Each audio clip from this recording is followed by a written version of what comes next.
안녕하셨습니까? 네, 오늘은 참 쉽게 꺼내기 힘든 그런 질문 하나를 A에서 해 보려고 합니다. 이런 내용입니다. 목사님, 정말 부자들은 모두 지옥에 가나요? 기독교인은 즐기면서 살면 안 되나요? 잘 먹고 잘 살면 안 되나요? 부자와 나사로의 비유로 알려진 누가복음 16장의 말씀을 읽고 하시는 질문인 것 같습니다. 지옥에 간 부자 이야기라고는 할까요? 사실 이 말씀 많은 사람들이 아주 불편해하는 말씀의 하나입니다. 이것에 대해서 드러내놓고 질문을 하려면 뭔가 그 속내를 내보이는 것 같아서 쉽게 물어보지 못하는 그런 경우가 많습니다. 왜 그럴까요?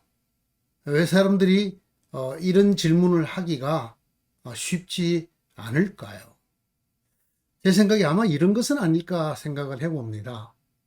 사람이란 누구나 부와 쾌락, 즐기면서 사는 이런 삶을 좋아합니다. 그리고 또 그것을 추구한다고 할 수 있지요.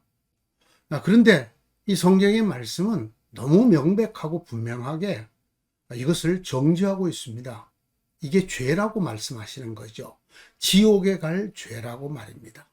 아니, 적어도 그런 것처럼 보입니다. 그래서 사람들이 이걸 드러내놓고 물어보거나 하기가 어려운 것이 아닐까 그렇게 생각을 합니다.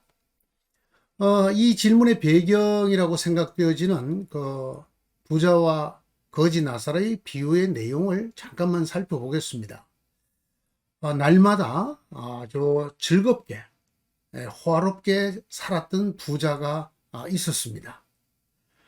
그는 죽어서 지옥에 갔습니다. 그런가 하면 그의 집 대문에는 아주 상처투성이 헌대투성이 거지가 하나 있었습니다. 그는 그 부자의 상에서 떨어지는 부스러기로 배를 채우려고 그곳에 와 있었던 것입니다. 그도 죽었습니다.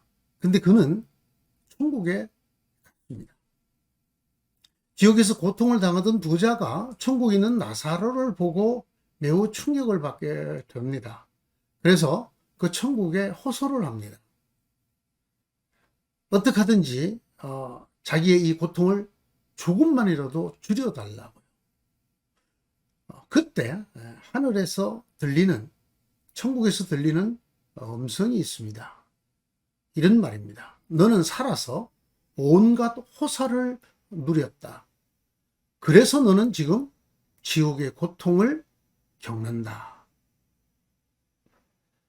거지는 살아서 온갖 괴로움을 당했다.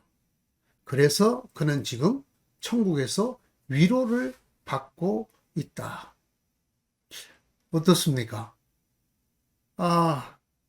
여러분이 듣기는 어떻습니까? 먼저 이 말씀이 뚜렷한 가르침입니까? 뭐 애매하거나 그런 부분은 없습니까? 네, 제가 보기에도 뚜렷한 말씀입니다. 한 가지 더, 아마 이것 때문에 사람들이 많이 불편해할 거라고 생각합니다만은, 그렇다면 이 말씀대로 여러분 사시겠습니까? 이 말씀대로라면 부와 쾌락, 부를 가지고 온갖 호사를 누리며 즐기며 사는 것, 그것은 죄라는 것이죠. 그것도 지옥에 갈 죄라는 것이지요. 그러면 이 말씀의 결론이 뭐겠습니까? 그러므로 부를 추구하지 말아라. 그 부를 누리는 삶을 살지 말아라. 왜요? 지옥에 갈 거니까. 반면 가난하게 살아라. 힘들게 살아라. 그래야 천국에 갈 것이니까요. 어떻습니까? 이 말씀 맞습니까? 네, 그렇습니다. 여기까지 이 말씀은 분명히 이렇게 가르치고 있습니다. 그것도 아주 생생하게. 나사로라는 이름을 쓰면서까지 비유로 생생하게 말씀해주고 있습니다. 여러분 아시죠? 이 비유는 예수님이 하신 비유 중에 유일하게 사람 이름이 나오는, 나사로라는 거지 이름이 나오는 비유입니다. 그만큼 실감 있게 전해주신 비유를 통한 결론, 부와 쾌락은 죄다. 지옥에 갈 죄다. 혹 막연히 이렇게 생각하시는 분은 안 계십니까? 에이 설마 꼭 그런 얘기를 하려고 하시는 말씀은 아니겠지. 뭔가 다른 이야기를 하시려는 것일 거야 하고 적당히 아주 이 말씀을 또렷하게 정면으로 주시하지 않고 그냥 흘러가듯이 그냥 읽거나 듣고 마는 것은 아닐까요? 그렇게 해서는 안 됩니다. 네, 이건 분명히 부자였기 때문에 지옥에 간 사람의 이야기입니다. 온갖 호사를 누리고 살았기 때문에 지옥의 고통을 받는다라는 것이 이 이야기의 주제처럼 보입니다. 그 부분은 명확합니다. 거지로 살았기 때문에 온갖 괴로움과 고통 중에 살았기 때문에 천국의 위로를 받는다. 성경 말씀이죠. 그 누가복음 16장 25절의 말씀입니다. 얘야 되돌아보아라. 네가 살아있는 동안에 너는 온갖 호사를 다 누렸지만 나사로는 온갖 괴로움을 다 겪었다. 그래서 그는 지금 여기서 위로를 받고 너는 고통을 받는다.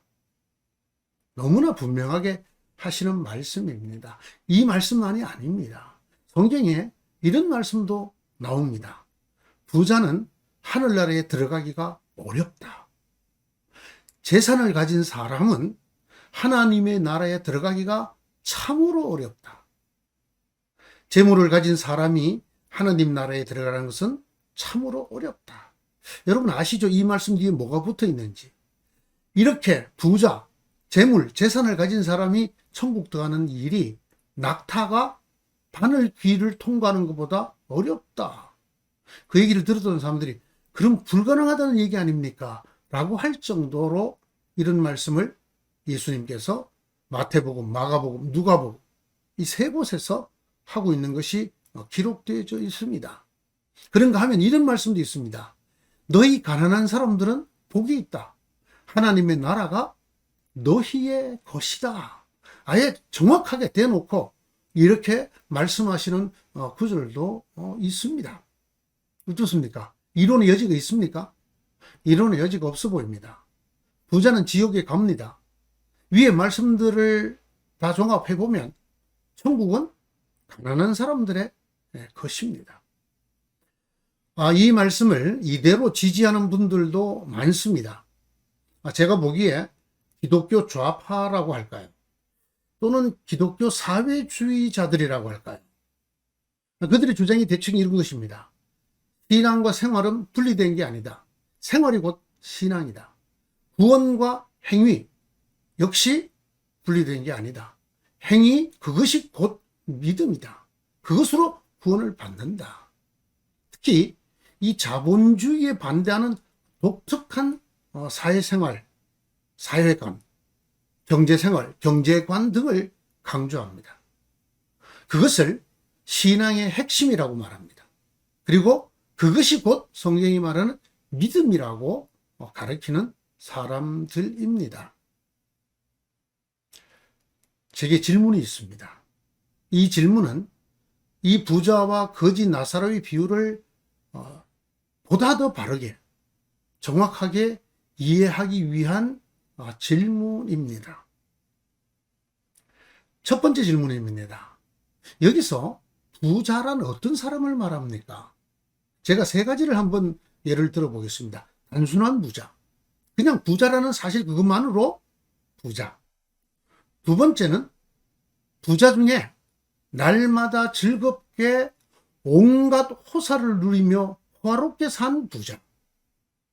세 번째는 좀 의역을 하는 경우입니다만은 부자인데 자기는 온갖 호사를 누리면서 가난한 사람, 불우한 이웃을 돌보지 않은 돌봄의 자비를 베풀지 않은 부자를 말한다. 자, 여러분, 이 세 사람 중에 여러분이 이 성경에서 말하는 부자는 이것이다 라고 생각하는 것은 무엇입니까? 제가 보기에는 2번입니다. 2번. 그냥 날마다 즐겁고 화롭게 온갖 호사를 누린 부자를 가리킨다고 저는 생각을 합니다. 25절 말씀이 그렇게 되어 있지 않습니까? 얘야 되돌아 보아라. 네가 살아있을 동안에 너는 온갖 호사를 다 누렸지만 그래서 너는 고통을 받는다. 호사를 누린 사람을 여기서 부자라고 하고 있습니다. 좀 더 이 사람에 대해서 구체적으로 설명을 하고 있습니다. 자색 옷과 고운 베옷을 입었다. 왕들 같은 옷, 대제사장 같은 옷을 입었다라는 말씀이지요. 그런가 하면 날마다 즐겁고 호화롭게 살았다라고 말합니다. 정말 온갖 호사를 마음껏 즐기며 살았다라는 말이죠. 다른 것은 없습니다. 부자가 다른 죄를 지었다거나 나쁜 일을 한 부자라는 것은 전혀 나오지 않습니다. 특별히 나사로를 괴롭혔다든가 그런 이야기도 전혀 없습니다. 또 그가 악덕 부자였다는 것, 부당한 방법으로 부를 축적했다든지 또는 착취 등으로 부를 이룬 사람이라는 얘기도 성경에는 전혀 나오지 않습니다. 근데 들어는 제가 아까 물었던 질문 중에 세 번째, 자비의 돌봄의 자비를 베푸지 않은 죄다라고 주장하는 분들이 계십니다. 그렇게 이걸 읽어야 된다 이렇게 말씀하시는 분들이 계십니다. 소위 부자귀의 죄라고 하는 것이죠. 무엇을 나쁜 짓을 해서 죄가 아니라 해야 될 일을 하지 않는 죄를 부자귀의 죄라고 합니다. 그들이 근거로 제시하는 말씀이 있지요. 그게 야고보서입니다. 야고보서 4장 17절인데요. 그러므로 사람이 해야 할 선한 일이 무엇인지 알면서도 하지 않으면 그것은 그에게 죄가 됩니다. 라는 구절입니다. 맞습니다. 어떤 부자길은 죄가 됩니다. 성경이나 성경의 가르침으로 분명히 우리가 알 수 있습니다. 그런데 오늘의 이 비유에는 예수님께서 이런 암시, 이런 언급이 전혀 없습니다. 그가 돌봐야 될 나사로를 돌보지 않았기 때문이라고 전혀 언급되거나 암시조차도 되고 있지 않다라는 말입니다. 두 번째 질문입니다. 구원의 조건이 무엇입니까? 라는 질문입니다. 정말 이 비유에서 우리가 쉽게 그 25절을 갖고 쉽게 결론을 내리듯이 부와 쾌락을 추구하는 것이 구원이냐 심판이냐를 가리는 조건이 되느냐 하는 것입니다. 호사를 누리고 사는 사람은 지옥에 간다. 가난하게 살아야 천국에 간다. 과연 이것이 성령과 예수님께서 말씀하시는 구원과 심판의 조건입니까? 라는 질문입니다. 여기도 역시 그렇다는 분들이 있습니다. 그분들이 제시하는 성경 구절은 누가복음 6장 이하에 나옵니다. 이렇게 되어 있습니다. 예수께서 눈을 들어 제자들을 보시고 말씀하셨다. 너희 가난한 사람들은 복이 있다. 하나님의 나라가 너희의 것이다. 너희 지금 굶주리는 사람들은 복이 있다. 너희가 배부르게 될 것이다. 너희 지금 슬피 우는 사람들은 복이 있다. 너희가 웃게 될 것이다. 그러나 너희 부유한 사람들은 화가 있다. 너희가 너희의 위안을 받고 있기 때문이다. 너희 지금 배부른 사람들은 화가 있다. 너희가 굶주리게 될 것이다. 너희 지금 웃는 사람들은 화가 있다. 너희가 슬퍼하며 울 것이기 때문이다. 누가복음 6장 20절에서 21절 그리고 24절에서 25절에 나오는 말씀입니다. 저는 이 말씀을 하나님 없는 부자, 그냥 부자가 아니라 하나님 없는 부자들에 대한 경고라고 읽습니다. 그리고 하나님만 의지하는 가난한 사람들, 그냥 가난한 사람들이 아니고 하나님만 의지하는 가난한 사람들에 대한 격려라고 읽습니다. 그런데 이 말씀을 영생과 구원, 천국과 지옥을 결정짓는 구원의 조건으로 받아들이고 그렇게 읽는 분들이 있습니다. 그렇게 가르치는 분들이 있습니다. 그분들에게 하는 질문입니다. 부자는 예수를 그리스도로 마음으로 굳게 믿고 입으로 또 그 신앙을 고백해도 지옥에 갑니까? 예수 그리스도의 대속과 그의 부활을 믿어도 천국에 가지 못하는 것입니까? 다른 질문입니다. 그럼 가난한 사람은 예수 안 믿어도 천국에 가는 것입니까? 마음으로도 입술로도 믿음도 고백도 없어도 가난하다는 이유만으로 천국에 가는 것입니까? 그들이 예수 그리스도의 대속과 부활을 전혀 믿지 않아도 가난하기 때문에 천국에 가고 지옥에 가지 않는 것입니까? 이 다음의 말씀들은 어떻게 읽어야 합니까? 우리가 너무나 잘 아는 요한복음 3장 16절입니다. 하나님께서 세상을 이처럼 사랑하사 외아들을 주셨으니 이는 그를 믿는 사람마다 멸망하지 않고 영생을 얻게 하려는 것이다. 18절입니다. 아들을 믿는 사람은 심판을 받지 않는다. 성경이 분명히 심판, 멸망의 조건은 믿음이라고, 믿는 사람들은 그걸 당하지 않는다고 말했는데 부자는 부자이기 때문에 믿어도 안 되는 것이냐 말입니다. 유명한 말씀이죠. 요한복음 5장 24절입니다. 언젠가 제가 이 말씀 한번 AS 해드린 적이 있는데요. 내가 진정으로 너에게 말한다. 내 말을 듣고 또 나를 보내신 분을 믿는 사람은 여기에 부자냐 가난한 자냐 전혀 조건이 붙어 있지 않습니다. 내 말을 듣고 또 나를 보내신 분을 믿는 사람은 영원한 생명을 가지고 있고 심판을 받지 않는다. 그는 죽음에서 생명으로 옮겨갔다. 그러면 이 비유 속에 나오는 부자는 이 말씀과 전혀 다르게 된 것 아닙니까? 또 이런 말씀입니다. 구원론에서 대단히 중요하게 다루는 말씀입니다만은 로마서 10장 9절에서 10절의 말씀이지요. 사람이 만일 예수님이 나의 주님이시라고 입으로 고백하고 하나님께서 그를 죽은 자 가운데서 부활시키신 것을 마음으로 믿으면 구원을 얻을 것이다. 그래서 사람은 여기도 부자냐 가난한 자냐 구분이 없습니다. 사람은 누구나 마음으로 믿어서 뭘 행해서가 아니라 부자여서가 아니라 가난해서가 아니라 믿어서 의에 이르고 입으로 고백해서 구원에 이르게 된다. 누구든지 나를 통하여 들어오면 구원을 얻고 더 나아들면서 꼴을 얻을 것이다. 누구든지입니다. 조건이 없습니다. 주의 이름을 부르는 사람은 누구든지 구원을 얻을 것이다. 여러분, 이런 말씀은 어떻게 해야 되나요? 세 번째 질문입니다. 좀 어떻게 보면 삐딱한 질문인데 저는 매우 중요한 질문이라고 생각합니다. 오늘 이 비유에도 나오는 믿음의 조상이라고 불리는 아브라함에 대한 질문입니다. 아브라함은 부자였습니까? 아닙니까? 만약에 아브라함이 부자였다고 성경이 기록되어 있다면 그는 지옥에 갑니까? 천국에 갑니까?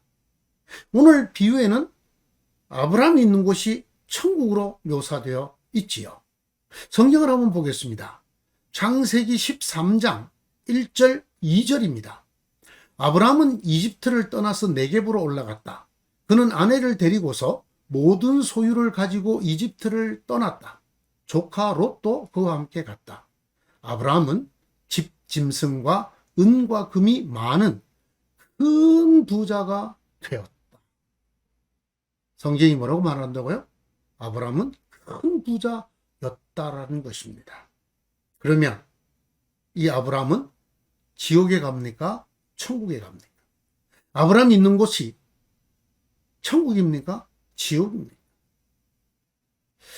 아브라함이 부자였다는 것, 더구나 그가 부자가 된 것은 하나님이 그를 그렇게 만들어 주었다라고 성경이 기록하고 있습니다. 그러니까 아브라함의 종의 입을 통한 고백입니다.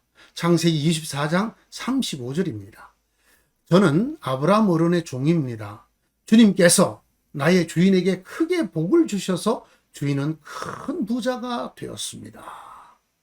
여러분, 하나님께서 아브라함에게 큰 복을 주셔서 큰 부자가 되었다고 성경이 증언하고 있습니다. 하나님이 부자로 만드는 이 부자 아브라함은 어디를 가야 될까요?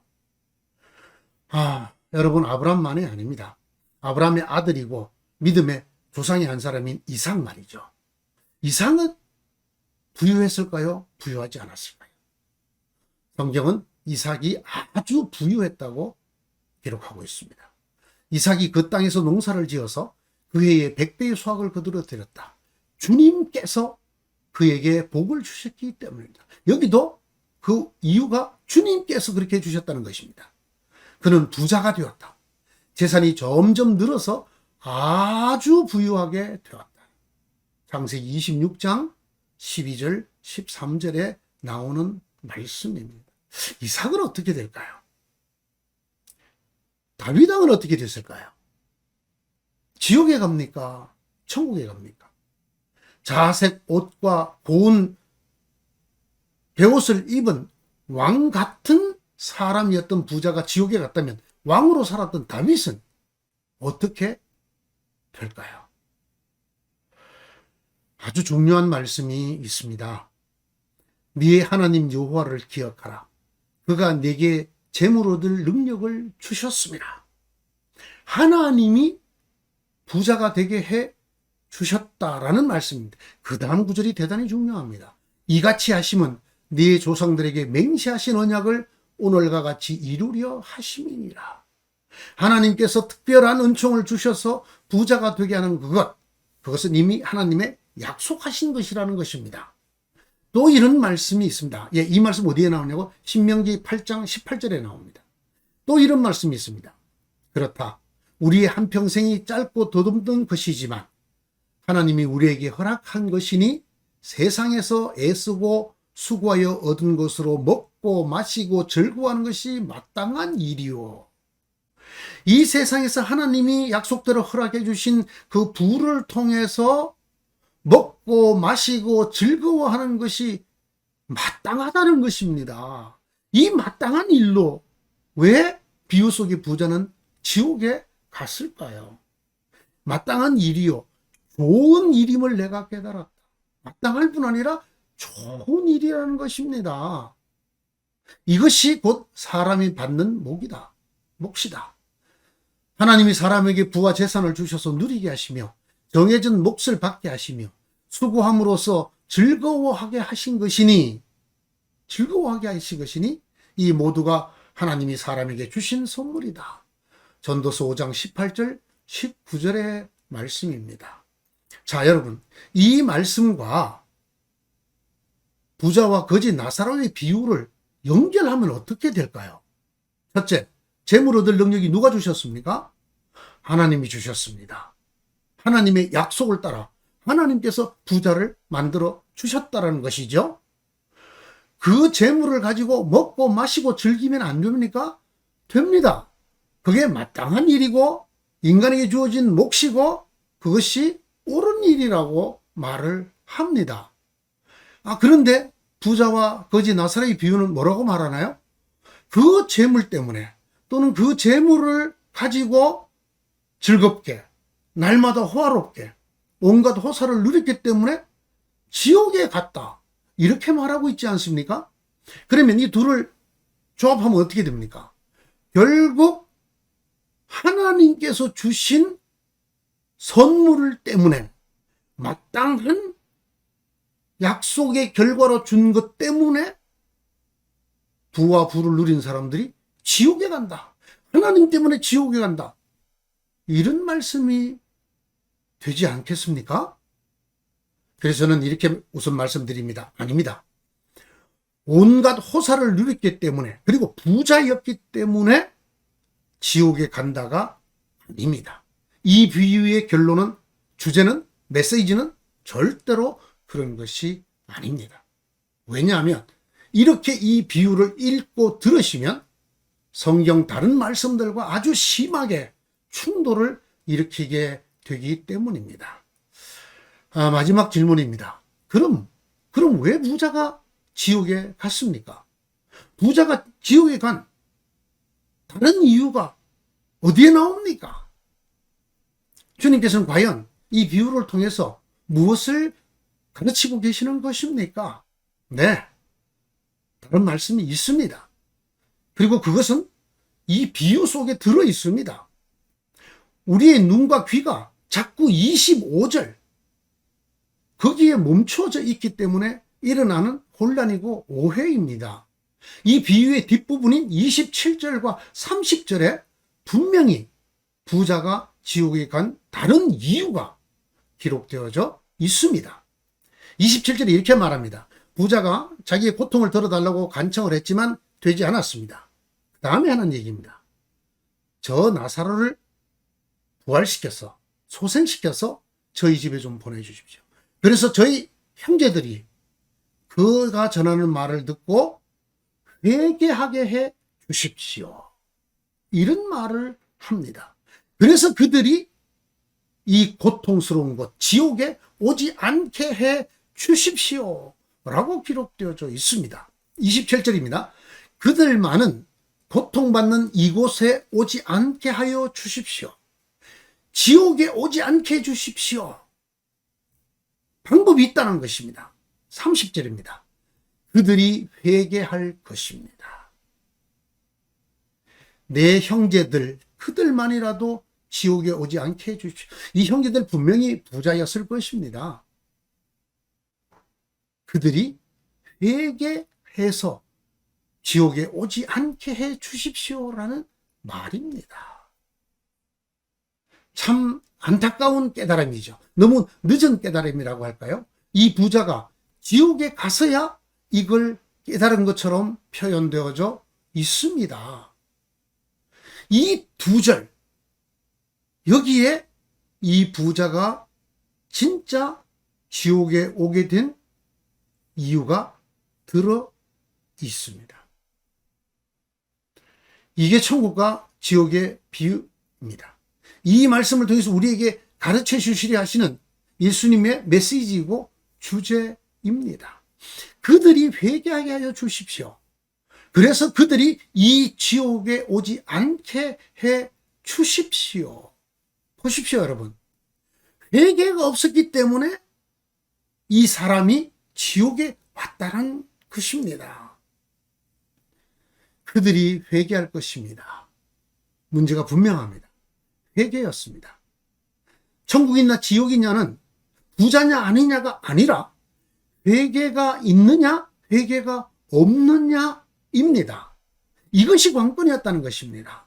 날마다 즐기며 온갖 호사를 누렸던 그것이 문제가 아니라 회개가 없는 호사, 아니 이 호사라는 말을 빼도 됩니다. 회개가 없는 삶이 문제였다는 것입니다. 그것이 관건이었다는 것입니다. 부자의 깨달음이 정말 너무 늦었죠. 너무 안타까웠죠. 그러나 그랬기 때문에 그가 하는 말은 너무나 절실한 말입니다. 이 사실만은 꼭 알려주고 싶다는 겁니다. 누구에게?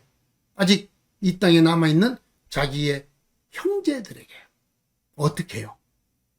지옥에 오지 않도록. 어떻게 해야 되는데요? 회개해서 지옥에 오지 않도록 말입니다. 저는 이것이 이 말씀, 이 비유의 메시지이고 결론이고 주제라고 생각을 합니다.